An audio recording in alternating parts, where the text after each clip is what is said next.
Hello, this is the UCLA Housing Voice podcast, and I'm your host, Shane Phillips. This week we're joined by Jacob Krimmel and Maxence Valentin to discuss something referred to as upzoning with strings attached, carrot and stick zoning, or perhaps just a modern form of value capture.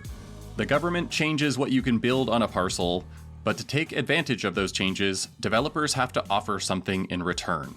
It has become a ubiquitous practice in planning departments across North America, and I would argue not entirely without merit, but it also has unintended consequences that don't always receive the attention they deserve. So we're giving them some attention. We're doing so through the lens of Seattle's mandatory housing affordability program, which modestly upzoned multifamily neighborhoods across the city at the same time that it instituted inclusionary requirements, meaning developers had to either include below-market units in their projects or pay a fee. The ideal outcome of a policy like this is for developers to build more affordable and market-rate housing. But that is not what happened in Seattle, and we're going to talk about why that is and what lessons it holds for other cities. As a reminder, in fall 2025, UCLA will be kicking off a full-time 11-month Masters in Real Estate Development program, and applications will be open until January 15th. True to form for the Luskin School of Public Affairs, this will be a unique program with a holistic approach to development and urban change. If you're currently working in real estate and looking to move up, or coming from a different field and interested in learning the skills needed to work as a developer, check out their website at luskin.ucla.edu/MRED and consider applying before the January deadline. The Housing Voice podcast is a production of the UCLA Lewis Center for Regional Policy Studies with production support from Claudia Bustamante and Gavin Carlson. As always, you can reach me with show ideas, comments, or questions at shanephillips@ucla.edu. With that, let's get to our conversation with Jake and Max.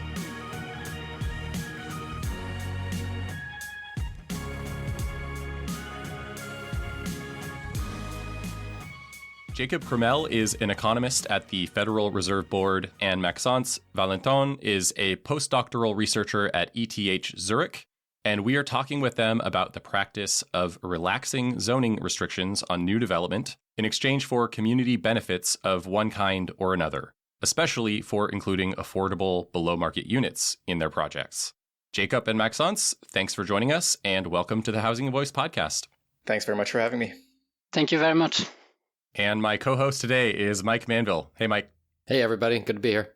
So first things first, we always ask our guests for a tour of a city they know and want to share with our audience. We have double the guests, so we will get double the tours today. Jake, how about we start with you?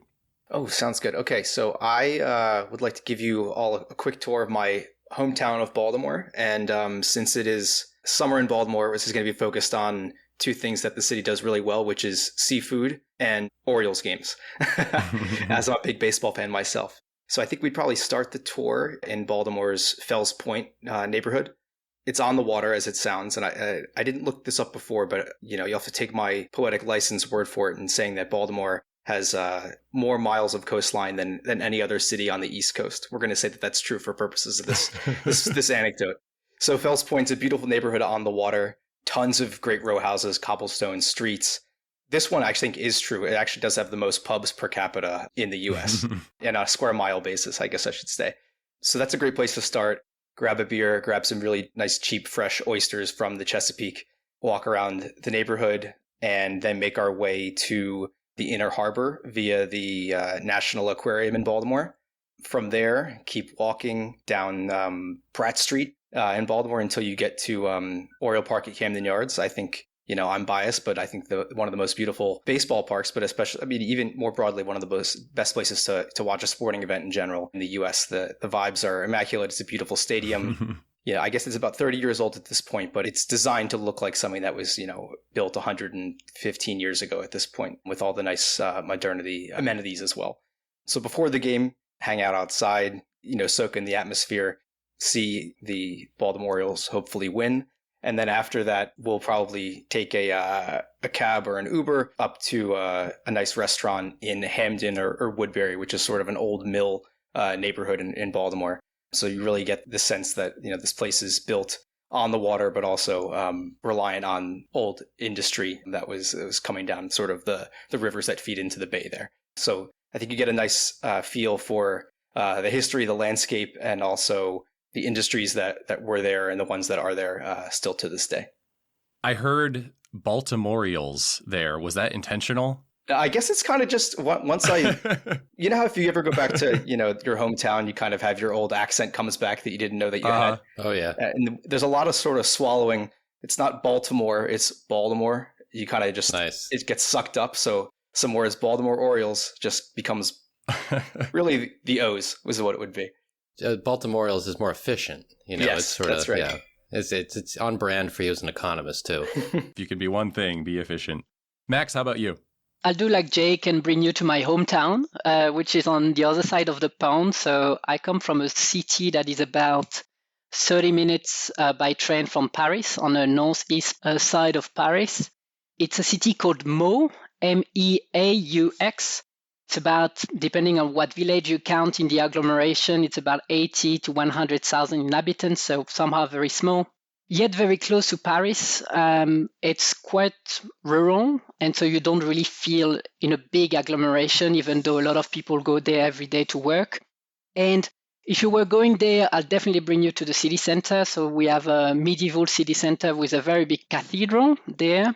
And a hidden place that a lot of people don't know, there is a very beautiful garden at the back of the cathedral that is an enclosed garden, enclosed by the walls of the medieval town. So it's very, very pretty. Definitely walk around, get a coffee and lunch somewhere.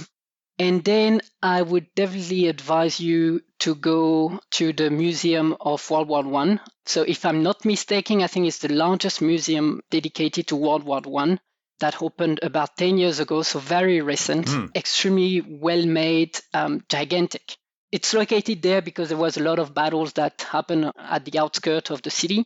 So definitely something I would recommend to do there.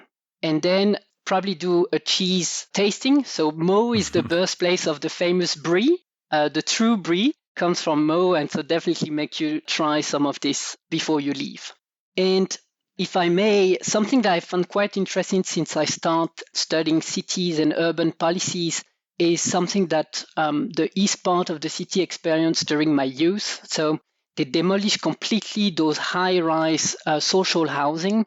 Every year they were demolishing one of these ugly towers, one by one, and they replaced those with like 3 to 4 story buildings, way more walkable, way more amenities for the people there.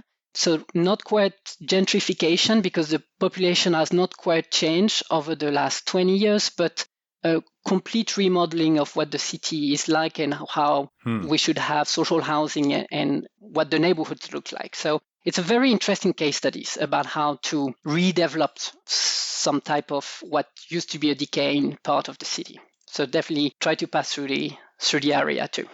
France is definitely doing a lot of interesting stuff on social housing in particular, and just the quality of the housing as well. And of course, Pavo is in Lyon for 2 years because of his interest in the social housing and just housing programs there in general.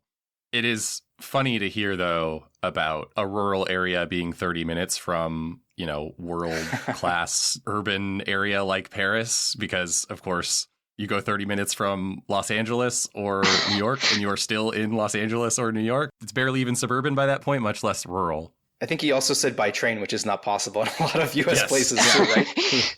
Thank you. That's what I wanted to say. 30 minutes by train. I think by car, I've done it once. That doesn't take 30 minutes. Yeah. Well, if you go to, we do have trains in Los Angeles, and if you go to the train station and wait 30 minutes, the train will almost arrive. So you'll be on the platform. It will almost arrive almost always. Yeah. So. All right. So for today's episode, we are covering 2 things. One of them, the original motivation for this conversation, is a study by Jacob and his co-author Betty Wang, published last year in Cityscape. The title of the article is Upzoning with Strings Attached, Evidence from Seattle's Affordable Housing Mandate. And in it, Jacob and Betty analyze the effects of something called the Mandatory Housing Affordability Program, which was instituted in 2017 and 2019.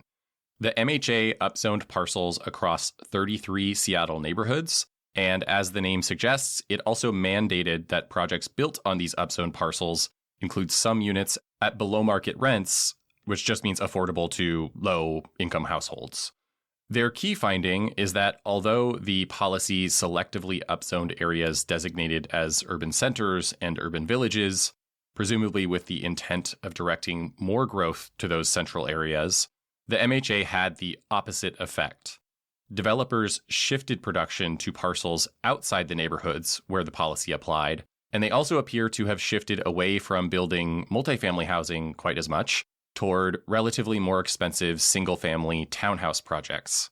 We'll be discussing what they found and the conclusions that other cities, and maybe Seattle itself, can draw from their experience. When we reached out to Jacob, he suggested that we also invite Max since he's been doing his own research on this subject. While there is not yet an article to share, we will refer to some slides from a presentation he gave or his colleagues gave in Copenhagen this June. The presentation is titled Carrot and Stick Zoning, and it's a preview of some research by Max and his colleagues Daniel Lebray and Crocker Liu. There is a link to those slides in our show notes. Their team is working on establishing a theoretical framework for this practice of upzoning with strings attached, and they're investigating some of their hypotheses by looking at a bunch of developments built under similar programs in New York City. And their theoretical framework strikes me as a good starting point for this discussion. I think most of our listeners will be familiar with the general practice of relaxing development restrictions in exchange for some kind of payment by developers. This is how a lot of cities are producing housing or capacity for new housing. Maybe that payment is an in-kind payment, like providing some affordable units on site or infrastructure improvements off-site, for example. Or maybe it's just paying money into a public fund that invests in those kind of things. Or if you wanted to build housing in a few Los Angeles city council districts in the late 2010s, maybe it's putting $500,000 in a brown paper bag and giving it to the right elected official. It is not surprising that a lot of people view this practice, especially the last one, but just generally this practice of upzoning with strings attached, somewhat cynically, either as a shakedown by government or bribery by developers or both. But it does have a certain rationality within the planning system that we've constructed in most cities. So Max, could you walk us through the reasoning for that? Yes, of course. I think the practice you describe, we're becoming more and more familiar with this practice, not necessarily because it's new. I think this idea that developers are paying for infrastructures when they increase density is something that's been used quite oftentimes in the past. But we're becoming more and more familiar with it because cities have been encoding it and putting this in their zoning code more and more, including Seattle, including New York City, and so on. This is in contrast to negotiating project by project, but not really having formal standards or expectations. That is, yes, the big difference between discretionary zoning that I think happened more on the west side of the US versus as-of-right zoning. Just as an example, I think New York City tries to codify everything. And so that comes with the drawback of having a very long zoning code, but it comes with the benefits of removing the opacity that you described regarding this mechanism. Mm-hmm. And I think cities have been using this mechanism more and more, encoding it in their zoning code, specifically because they recognize that they have bargaining power vis-a-vis the real estate developers. And this comes from two main reasons, I would say. First, there is a big increase in demand for space, so specifically housing in urban areas, so massive increased demand for space. And second, land use regulations, zoning regulations are becoming more and more binding. And so this together makes that if developer wants to make large profits on a real estate development, they would rather want to have a zoning variance, or they would really like to build something that goes beyond the current regulation to make profit. So if a city is rational, they would probably say, okay, but this also comes from some of our own land use regulation action and would like to share in this profit, which is exactly what we try to document in our paper. And so this is yet very rational on paper, but some cities might have pushed the stick a bit too much. And I think the case that Jake is going to discuss a bit later, but Seattle is a great example for it, is that if you don't design the proper balance between the carrots and the sticks, you might end up with a failure of these initial policies, which I think is good that Jake's and other people have been documented. Or at least unintended consequences, if not, I think this is a long game, but I think unintended consequences before we jump into declaring something a success or a failure. But yes, I think that's on the right track. Yeah. Yeah. So when a city upzones a parcel, especially at the request of a developer, they're creating, unlocking, somehow increasing the value of that land very significantly. And there's a feeling that, for one, why can't we share in that? But also, if we don't share in that, it's just a windfall to the developer, right? And so we may want them to actually build the thing that we're allowing them to build, but we would rather direct that windfall towards some kind of public benefit like affordable housing rather than just, dump it into their pockets. So that leads me to this critique you often hear, which is that upzonings create these windfalls that primarily benefit developers, that they're a developer giveaway. You hear that especially among opponents of upzoning, but it's also a concern I think we've all heard raised by people who are generally supportive of allowing denser and more affordable housing types. But it really depends on what kind of upzoning you're doing, right? Can you talk about the distinction between rezoning at the request of a developer and upzoning as a matter of policy across a much wider area? Yes, of course. But maybe I'll give you a tiny nuance of what you just said. Sure. I think when we discuss profit for the developers, I think there is also the city. If a developer builds, we get more housing units, regardless if they are below market rent or if they are market rent. And I think if we have the goal of stimulating real estate developments, we should not see real estate developers that make profits as necessarily a negative outcome if we wish to increase density and the number of units. Well, I do think that distinction is important. I mean, I want to drill down on that a little bit because I'm certainly not opposed to developers profiting. I recognize that if they don't, they are not going to build things just like pretty much any other business. But there's a difference between, buying land at a price based on the cost of construction, based on rents, based on sale prices, that you can expect maybe a 10%, 12%, 15% return on your investment versus you buy that land, you apply for a variance, the value goes way up, and now your profits are 20, 30% on cost or whatever. And you actually didn't need that level of profit to motivate building housing. And so I think that's the concern some people have, that it's sort of just a loss for the public because the developer would have built the thing at 15% profit and we've given them much more. And so No, absolutely. But there is also probability that the change in zoning happens in 10 years from now and not 2 that he has planned. Yeah. And that is a risk that he's bearing. So, and this is why discretion is just not a great approach generally, because people actually have to be compensated for taking that risk when you don't know what's going to happen. Yes. And I think that's something we try to document, is that there is a trade-off that developers face, and they have constraint, financial constraint that you described, but also physical constraint. And unless we understand their constraint and their trade-offs, and if a city has the goal of stimulating real estate development, it really needs to take those constraints into account when they design policies. I mean, the other thing about this is that all of this critique assumes that, it sort of implicitly assumes there's no benefit to the public when the developer builds the housing. Right? Because you say, oh my gosh, we let this developer build more housing and make some money and we got nothing at all. So, well, presumably someone's going to live in this housing.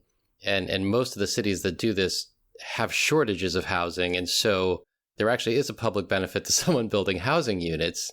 And now you could say, oh, well, what if the developer just sits on the land and doesn't build on it? Well, sure, that's too bad. But the way these zoning ordinances are designed is that doesn't trigger an affordable housing mandate. The affordable housing mandate is triggered when the developer goes to deliver what is in fact a public benefit, which is more housing units.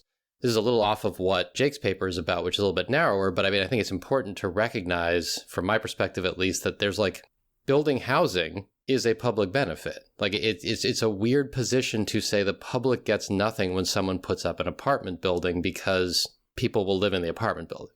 Yeah. No, and I agree with that. And I think, but this is my point, is I think even people who agree with that, like myself, recognize that when housing capacity is constrained and you change it in a very kind of focused nature at a parcel level on a single street, that kind of thing, You are creating, unlocking a lot of value, and you can, in almost all cases, if you are thoughtful and careful, you can capture back a lot of that and not only get the new project, but get some kind of other benefits in addition to it. And so it's just sort of leaving money on the table. And that's more my point. Yeah, I mean, I guess I'm gonna channel my inner Hayek and say you can't. I mean, it's just like, you think you can, and you think you can pull all these levers, and it's just, how do you know what the person needs? Like, quote unquote, you didn't need this, and now I'm gonna step in and mess with it. Yeah, and I think Jake's paper is evidence of this. It's like, it's sure, conceivably you could get this right, but it's pretty easy to get it wrong. And if you actually think housing is important, then I think we should approach this with some caution. Yeah, 100%. I think Max would probably say another way to potentially get this wrong, though, is to not codify anything and to leave it completely discretionary and idiosyncratic. And that may result in even further uncertainty and more administrative burden. Yeah. And that sort of thing, too. So I think, yes, there's definitely lots of ways to get it wrong or to not quite have the right mix if you codify it. But Max might argue if you don't, you're not even, attempting to evoke the public-private partnerships that his paper is about. That's right. Plus, you increase the opacity. And I think the public perception you described earlier, Shane, that there is negative public perceptions about this mechanism is also because of its opacity.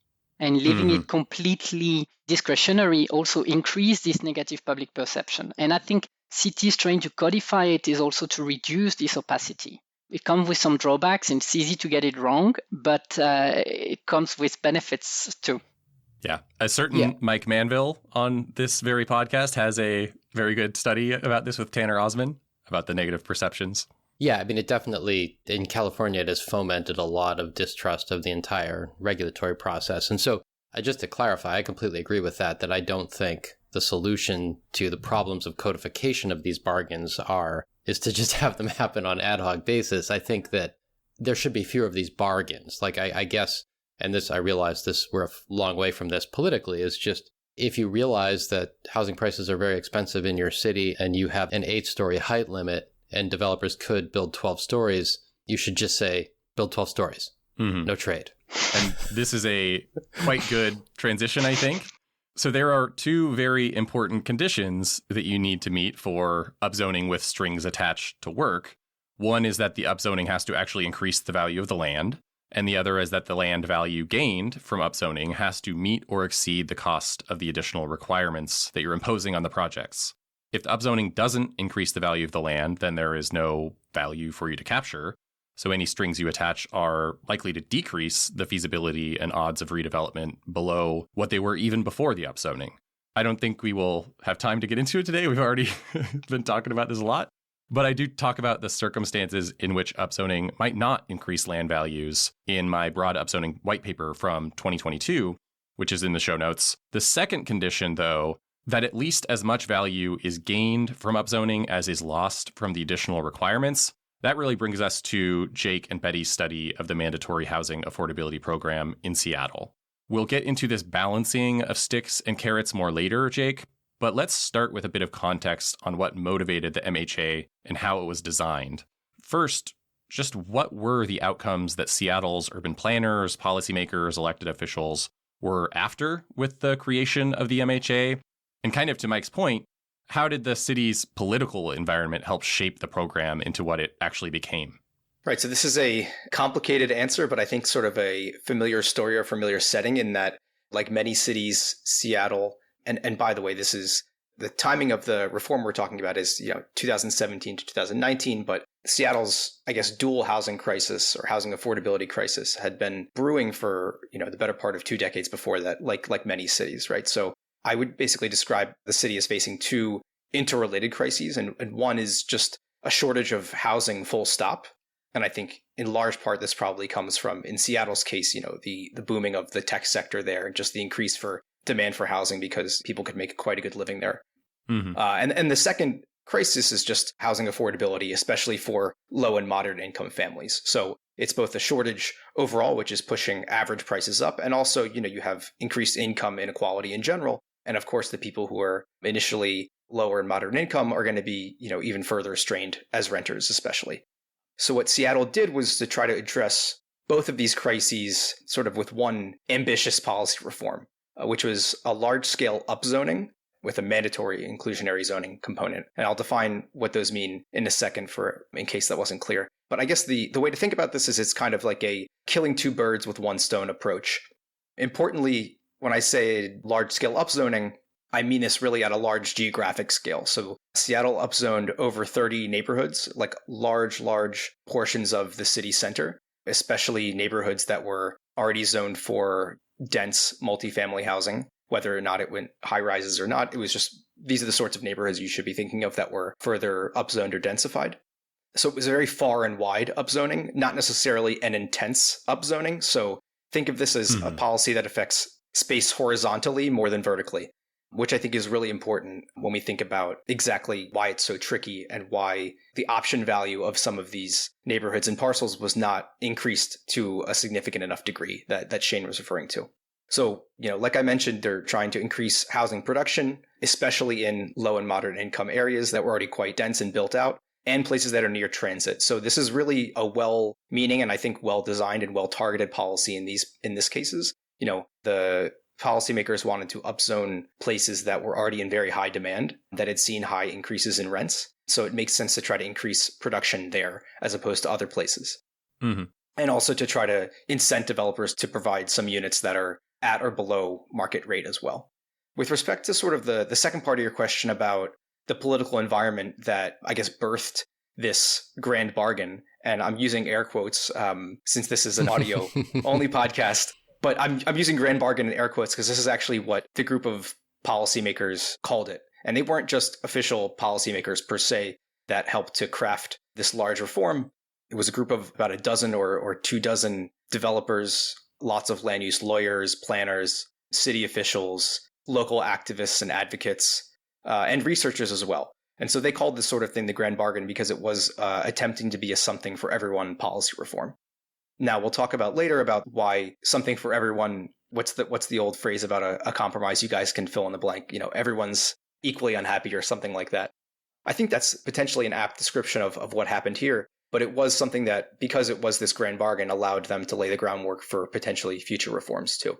So the folks who were very concerned with affordability and displacement via gentrification and things like that, they got their affordability mandate. That's something that developers could not opt out of. Mm-hmm. They could only opt away from. And we'll talk about exactly what opting away from is probably later on. And the folks that were really concerned about increasing supply sort of at all costs. And this wasn't just developers. This is researchers and academic community from the University of Washington, for example, and other city officials as well that were sort of, less stuck on affordability mandates. They got their upzoning as well to try to increase housing production in these areas that were so in demand. So hopefully that sort of laid the groundwork for exactly what the MHA was after and how it came to be with this grand bargain and this sort of dual mandate, if you will. And speaking of which, one thing I should mention, everything I'm talking about right now, I heard it coming, are my views alone and not of those of the Federal Reserve. And maybe we should sneak that into the beginning of the podcast too. That was masterfully done. I like the way that the dual mandate just flowed out of you and then triggered that association. I do want to just underline here. So on the political side of things, the point ultimately is that there was a feeling that maybe many people would have liked to just upzone these neighborhoods, just allow more housing, period, and leave it at that. Taller, denser, more floor area, etc. But they did not believe that they had enough political support amongst the various stakeholders to do that unless they attach these strings. Yes, I think that's exactly right. And there's another key point too. The areas that were reformed or upzoned, and then that had this affordability requirement as well, were largely not single-family detached zoned places, right? So I think Seattle only touched something like 6% of their land area that was zoned single-family detached, which is the majority of the parcels or the majority of the area.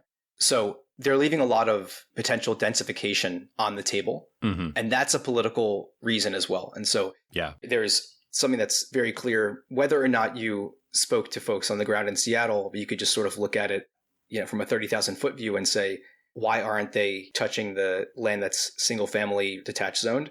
I think that becomes sort of a familiar, we know the answer to that question. And it's kind of the same reason why we have these run up against these issues in so many other places, which is your wealthier homeowners, the folks with a lot more, relatively more political power on a per capita basis, probably.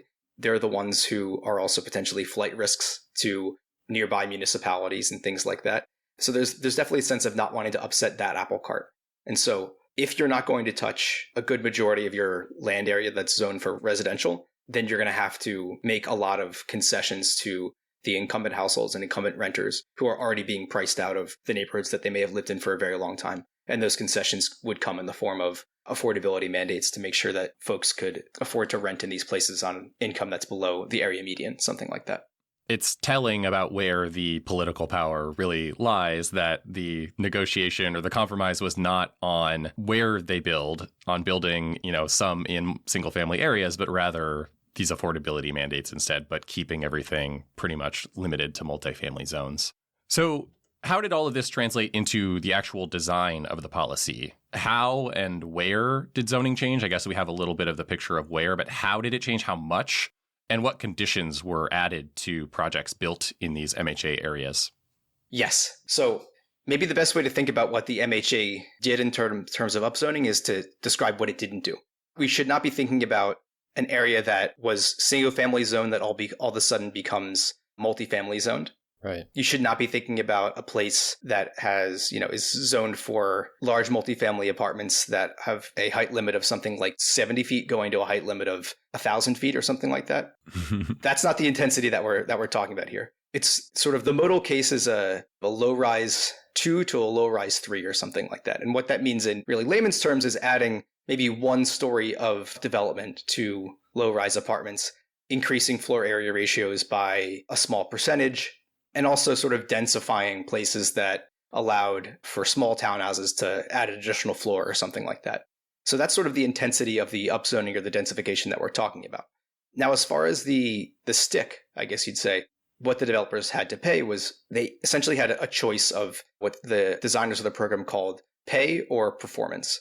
If a developer wants to build in a MHA area, they either had to pay into a centralized affordable housing fund. So that's sort of like a direct tax on development in the traditional sense, or they could choose the performance option, which meant that they could hold a certain share of units in that development for folks who were making below the area median income, something like that. Mm-hmm. So that's sort of what they're up against. So in order to take advantage of building larger, higher buildings, slightly higher buildings, you'd have to keep one of these units in reserve or pay into some centralized fund that would then be distributed for affordable housing somewhere else throughout the city. And how large were those requirements in terms of the affordability, the pay and performance? It sounds like the performance was considerably more expensive, and a lot of developers ultimately went with the pay option. But are we talking a 15% requirement, 10%, 20% of the units for low-income households? In most cases, it ends up being that you're thinking about a place that there's less than 10 units in these buildings to begin with, usually more like 3, 4, and 5. And then they're holding 1 or 2 in reserve. Yeah. So it can be like potentially a large percentage, right? Because if these buildings aren't that big to begin with and the units themselves and the costs are quite lumpy, right? It becomes something like a 1 in 3 or a 1 in 4 or a 2 in 6 or 2 in 8, something like that. So it seemed as though, the anecdotally from developers that I spoke to, it very quickly meant that, things didn't quite pencil the way that they would.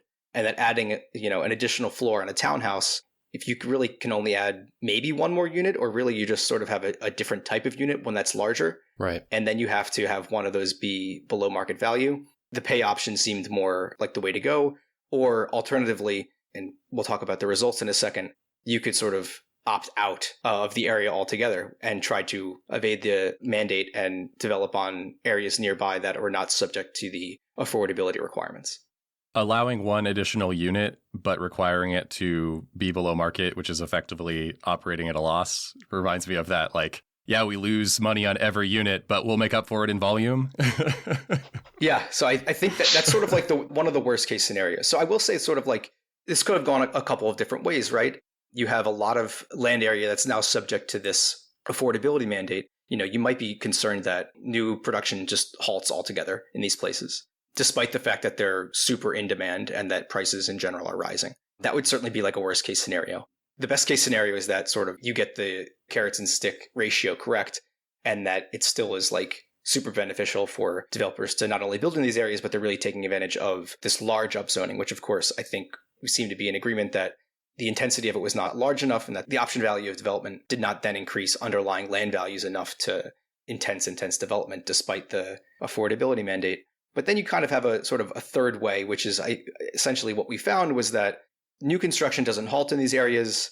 The types of homes that come onto market change a little bit, and there's a little bit of change in where smaller units go. Yeah, it usually ends up somewhere in that middle space. So I think from here we can move on to the study design a little bit and see how you came to the conclusions that you did, what data you needed to pull together. So you've kind of set up what you called the first best outcome, which is the MHA program incentivizes more production and it's more market rate and more below market rate affordable units. At the other end of the spectrum is you design the program poorly and you just get less housing overall. And your question is, where along that spectrum did Seattle and its developers actually fall? So tell us a little bit about how you did that, what data you needed to pull together, and what you were looking for to actually provide evidence of one outcome or another. Yeah, absolutely. The question is, how do you study the effectiveness of a large-scale upzoning that affects so many different places, sort of more or less all at the same time, and places that are, quite different from one another? The best case scenario, the ideal experiment we thought of, Betty Wang and I, my co-author, we thought about trying to take two really similar city blocks or even parcels that are, observably quite similar, one of which is exposed to the MHA affordability mandate, one of which is not, and look sort of before and after MHA takes effect and try to see which block or which parcel saw more new home construction after the policy goes into effect. That's sort of the ideal thing to look for, and then that's going to basically motivate our study design, which I'll talk about in just a second. So as far as data, the great thing is we used all public data. A big thank you and kudos and a job well done to the city of Seattle for having really great open data, not just spreadsheets on housing and permitting and things like that, but also maps as well, which is super helpful. Not only that, but they have lots of other core city functions in their open data program, so do check that out. At the core of our research, though, we used building permits data at the sort of the permit level and looked over time, both before and after the MHA came into full effect. And we looked at parcels that were zoned to be subject for the MHA rezone versus those that were not subject to it. So in general, the first thing we had to check is how similar and different are these treatment or control areas? Like, is it fair to just look at all MHA areas versus all non-MHA? And the first thing that we discovered is that these areas in general, on average, are quite different, right? So as I mentioned, the MHA as a reform is not touching very much single family zoned land. So you don't really want to look at production going on in the wealthier neighborhoods that are all single family that are not subject to it versus the core city where you're having lots of high rise apartment development. Those aren't really great treatment and control areas to look at because it's really far from an apples to apples comparison. So what we did was we looked at census blocks and census block groups, so quite small areas that are within the same census tract. And some of those blocks themselves were subject to the MHA and some were not. So I guess the way to think about this is if you think of a census tract, there's basically a line going through it. And on one side of that boundary line, those parcels are subject to the affordability requirement and the upzoning. And the other side, there's basically no change before or after. And so we're going to look sort of within census tract, within neighborhood, and see how different blocks are affected. The great thing that we saw, though, is that just 10% of census blocks in the whole city were subject to MHA, but almost a third of all census blocks are in a tract with some MHA coverage. So there's lots and lots of border areas to look at, which is really cool. So by zooming in on these border areas, where part of the neighborhood is subject to MHA, but part of the neighborhood isn't, we're making a much better apples to apples comparison in doing so. And that's going to help us sort of get a much more precise estimate on the effects of MHA on development. Got it. I think now we can get into what you and Betty found.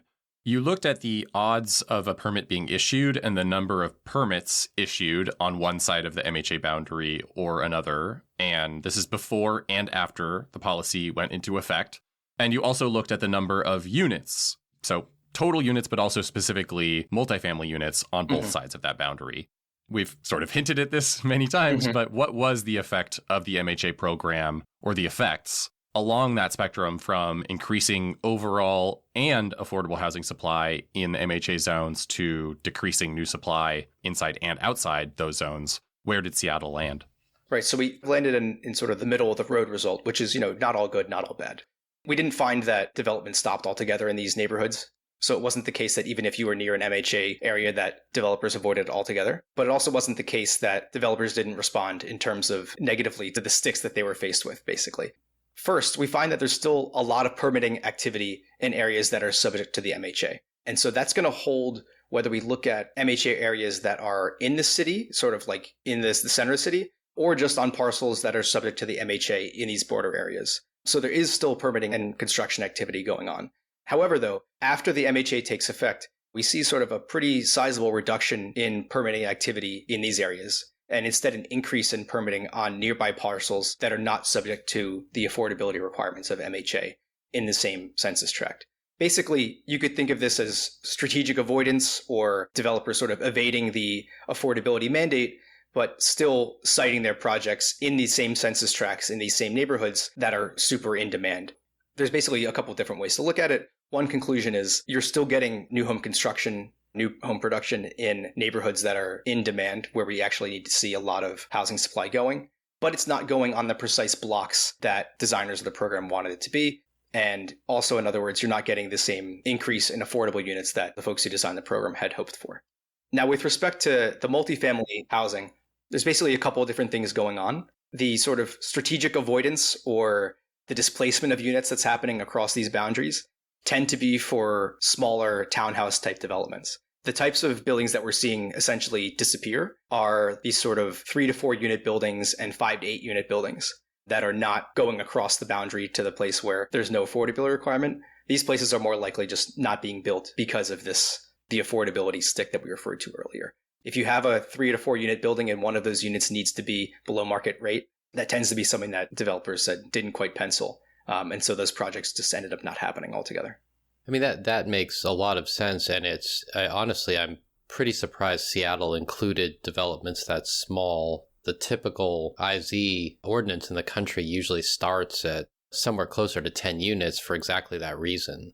So it was very ambitious of them to apply it to developments that are of that small a size.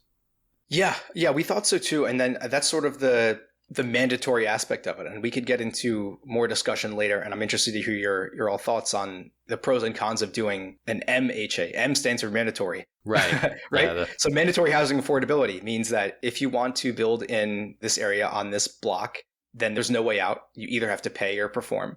Of course, the outside option then is to go to, as we found, a nearby block that's not subject to this. Right. In New York City, you can not use the bonus FAR and still construct at 10 FAR and not use the bonuses and not provide those social housing. So you can opt out even though you're within what they call the MIH zone. So I'm surprised that Seattle could mandate a strong mandate on this. Yeah, that's right. There was a strong mandate on this. There's no, at least as far as I know, they haven't changed it. And certainly when the time frame of our study, it was mandatory. Now, we could talk about ways to tweak this policy. One thing would be to do exactly that. And maybe it's easier to, once you have this policy set up with the mandatory, to remove that restriction than it might be maybe to do the opposite. So that could be maybe one benefit of this sort of design moving forward. It does seem like, I don't know, maybe hindsight is 2020, but it seems like it should have been obvious that the bonuses were too small relative to the affordability requirements, that you would run into this like lumpy problem where a 10% affordability requirement on a 4-unit project is effectively a 25% requirement, where the in-lieu fees were set too low, so almost all developers went that path. Did you hear from planners, or I don't want to be too critical here, but did you hear from planners or anyone in Seattle about why this happened, why they went forward with this specific mix of carrots and sticks, when I'm sure there were people warning them at the time that this was not going to do what they intended, or at least was going to have some unintended consequences? So we heard from some people that knew that it was doomed to not work out quite as intended. I think it is an open question of what is the right level. If you're going to go with this specific design, then you're sort of arguing about numbers or about setting the pay option to be at the correct level. I think that they clearly set the pay option too low. But at the same time, it didn't make sense for smaller projects to have this essentially like 1 for 3 or 1 for 4 requirement either. But there's also the time frame question. I mean, did they enact this so that 30 years from now, every building has 1 unit below market? Or, I mean, you study very quickly, so it's a very quick effects that you're documenting, but maybe the plan was a 30-year plan? I'm just asking because 30 years from now, the deed restrictions probably expire and they become market rate again. Yeah, I don't know. I don't know. I might be wrong. Some cities have longer restriction periods. California, it's 55 years generally, but you can't plan too far out in the future. I mean, I don't know the specifics of what happened in Seattle, but I will say that in general, there's a combination of factors that sometimes lead to things like this occurring. One is that people just tend to, or a subset of people just tend to think of developers as, enormous fat cats, which is, I think, something that some developers that reinforce that. And so there's just this idea that, well, they're bursting with money. They're making so much money. Of course, they can manage this. And then coupled with that is everybody who's worked in a local government at all has encountered a situation where a developer sort of cries wolf. A piece of legislation is introduced, a developer shows up and says, no one will build anything, like I'm going to have to sell my land and I'm moving to the Cayman Islands or whatever. And then they put the regulation in place and the guy goes and does exactly what he was going to do. Mm-hmm. And I think if you remember those instances, you can draw the sort of logical but not quite correct conclusion, well, that any regulation that a developer objects to, they're just crying wolf.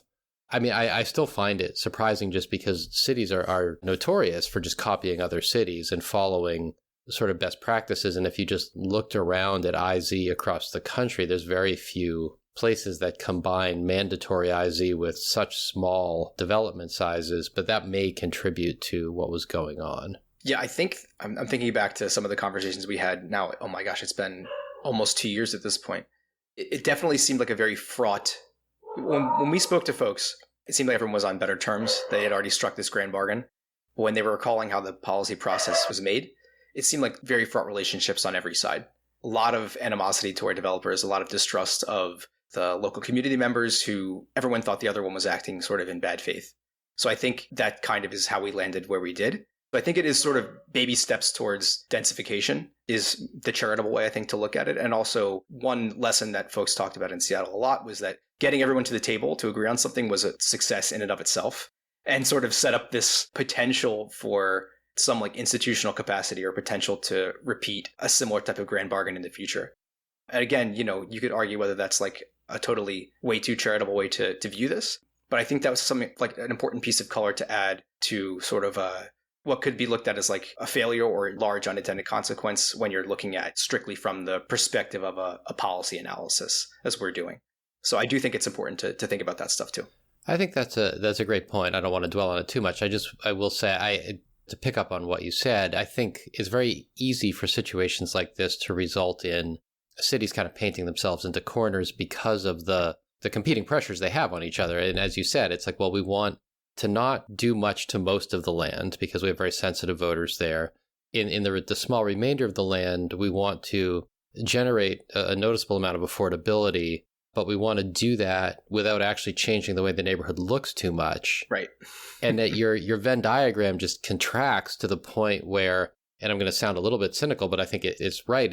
Your main accomplishment was that you had a series of meetings where you got these people to agree, which I have, knowing people like this, firmly agree is an accomplishment.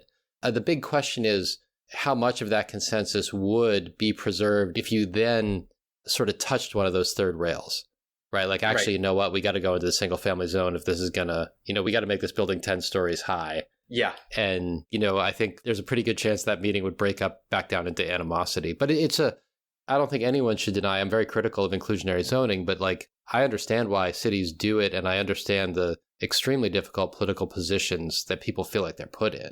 Yeah, I think that's exactly right. And just to put some numbers on it, so I did look up, this post dates our paper, but maybe like a month or two ago, the city released sort of their annual report on MHA. And just a few stats I'll read off is that since the adoption of the MHA, and this is through 2023, so it's, there's been 8 months since this happened, there's been 56 performance projects throughout the city, and that's totaling about 5,000 units. So 5,086 units were built. And of that total, the property owners committed to providing 400 MHA units with affordability requirements. So it goes into effect essentially in large scale in 2019. So over 4 years, that's 400 affordable units. I'll let folks decide if they think that that's a lot or a little or what the counterfactual would have been. Right. But that's that. And then, that's sort of the performance option. And then as far as the money that they've collected from developers is about $300 million. So that's potentially sizable. And that gets sort of placed into the coffers for affordable housing projects and in other neighborhoods and things like that. Right. So that's sort of the cut and dried results of the policy writ large. And I think that those numbers are not surprising based on our study. And we think we know that it definitely changed developer behavior, certainly on the margin. One thing that I think a proponent of the MHA program might say, or a proponent of inclusionary zoning more generally might say, is that the problem here was not that there weren't enough incentives for developers, but that the policy only applied to some parcels in the city.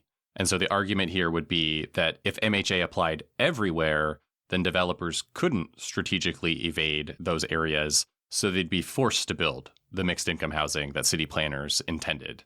What do you guys say to that argument? I want to hear what you guys say before I answer. I think developers have always other opportunities. So if it's not within the MA, as Jake just said, when it's not in this designating area, they're going to build just outside. If the whole city of Seattle is going to be designed, they might just build outside of it. And then otherwise, they will make their return on another piece of land somewhere else in the country.